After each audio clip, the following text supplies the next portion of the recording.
Sermon number 6. Acts chapter 16, verse 30. What must I do to be saved? This is the anxious inquiry of an awakened sinner.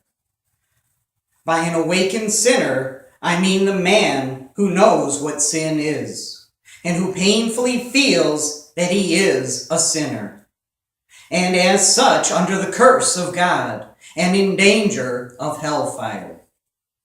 Are you an awakened sinner?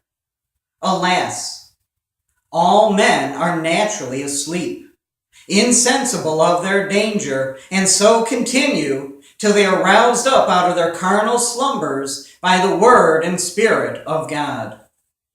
They cry, "Peace, peace," to themselves, when there is no peace. For God hath said, "There is no peace for the wicked," Isaiah 48:22. They live on day after day, keeping death, judgment, and eternity out of their thoughts, never reading the Bible with a sincere desire to know what their state is, and never crying to God from the bottom of their hearts, "God, be merciful to me, a sinner." Luke 18:13. If you can live without earnest prayer to God for mercy, habitually neglecting it, you give as full proof that you are alienated from the life of God through the ignorance that is in you, as if you were living in the grossest immoralities. But when it pleases God to fasten conviction on the heart of a man and to awaken his conscience, then he starts up as one out of sleep. He sees what he never discovered before, that it is an evil and bitter thing to sin against God. He reads in the word of truth, "The wicked shall be turned into hell, and all the nations that forget God," Psalm 9:17. And trembles as he reads.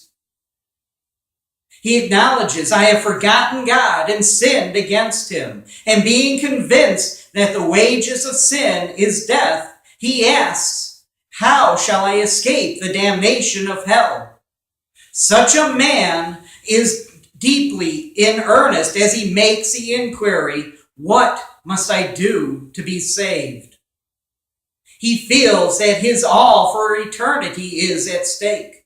The world with all its pleasures, profits, and honors becomes tasteless and insipid.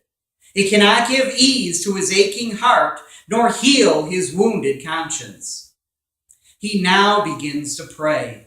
His prayer is now the real language of his heart, not the formal, unmeaning service it was before. A sense of his danger drives him to the throne of grace. The word of God he now reads as the decision of eternal truth, and he reads it as having an interest in every line. Sinner, has this inquiry ever been yours? What must I do to be saved?